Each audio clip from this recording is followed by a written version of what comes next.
Adonai said he hates me. Adonai got up and stood beside her. And Darnell said, that's a bad word. Adonai said, that's not a bad word. I do hate you.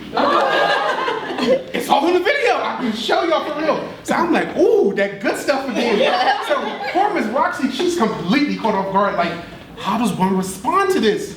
But she does the best job she could. She talked about hate, and it's really strong and really mean, and do we really feel that way? And if a person says they're hurt, what can we do? So Adonai begins to say, my mother and my grandmother, he has this story that he's about to explain about the use of the word hate and why he believes it's acceptable. He gets cut off by the teacher.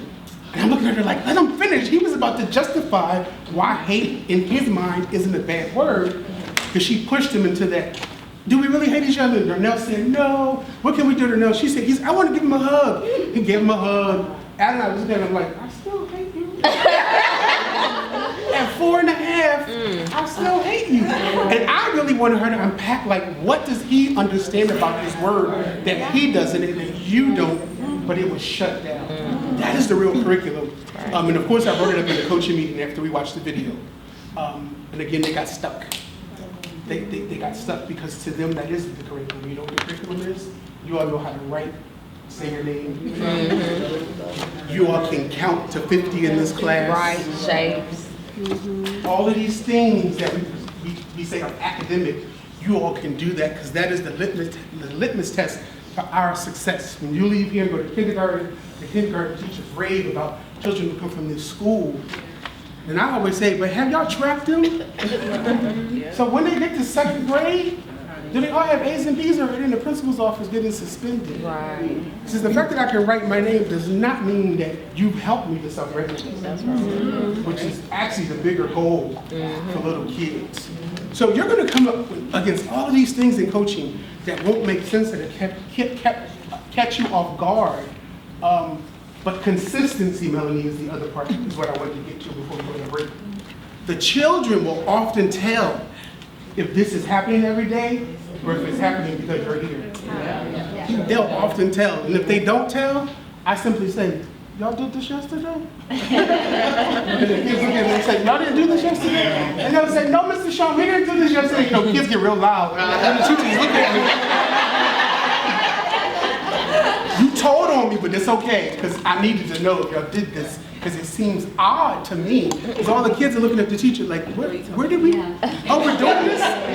Oh, today we can paint with our hands? So I'm painting, but I'm looking at her like, we're not going to stop it? And they're looking at me, this must be happening because you're here. She's not going to stop me, so I'm moving across the table. A clear indication this isn't happening every day. It's happening because I'm there. And what I do as the coach is, I come and say, well, you know what, I noticed Miguel was painting across the table, but he kept looking at me. It doesn't seem like that happened before. I've never seen that happen, and I've coached you all for a year and a half. I know we had this conversation. You know, it's not necessary to do that because I show up. And I'm like, no. So I just name it. I've got to name it for them without asking them to explain or justify, because that helps them to know, oh, we don't have to show out when he comes. Because I need to see the real you, because I can't help you authentically unless you show up with strengths and weaknesses. So when they know that from the coach, and they know that I'm not going to go back and say, hey, director, I was in her room, and she took her cell phone out. I heard you tell them not to use their cell phones. That is not my role. That is not my role. And sometimes I've worked with coaches, not these coaches, the other coaches who were at Hawaii. And they had a huge problem about not coaching, but wanting to coach coordinate. Meaning all the stuff that the manager and director does, the coaches wanted to do, and it prevented them from coaching. And I kept saying, that's not a coaching behavior. There are some things that are coaching behaviors, and there are some things that aren't. Here's one thing that isn't. So I coached in Marin for the County Office of Ed, where Tara's been doing a great 2-year project with them that you'll hear about later. And one of the things I used to do that I stopped doing, I would ask all the teachers, so how do you want me to help you? And I felt like, it was textbook, because that's what the textbook says. And every time I would ask that question, I would get a crazy response. So I'll never forget it. Mary says, I want you to help me clean out the shed.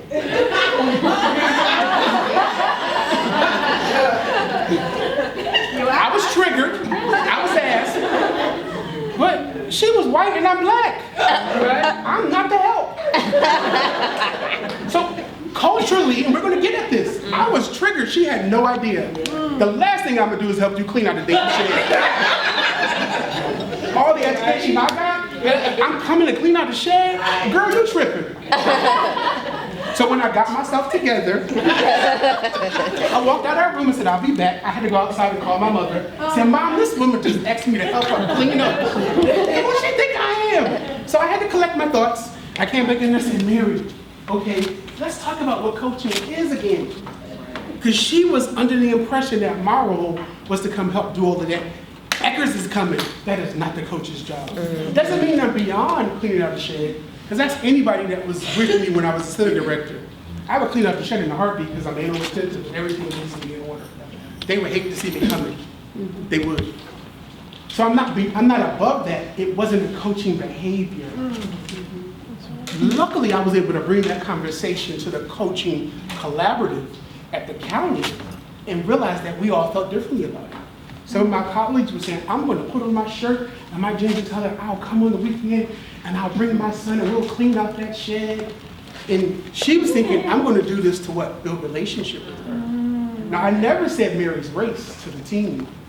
So she made an assumption about Mary's race as a white woman around what she would do to come build a relationship.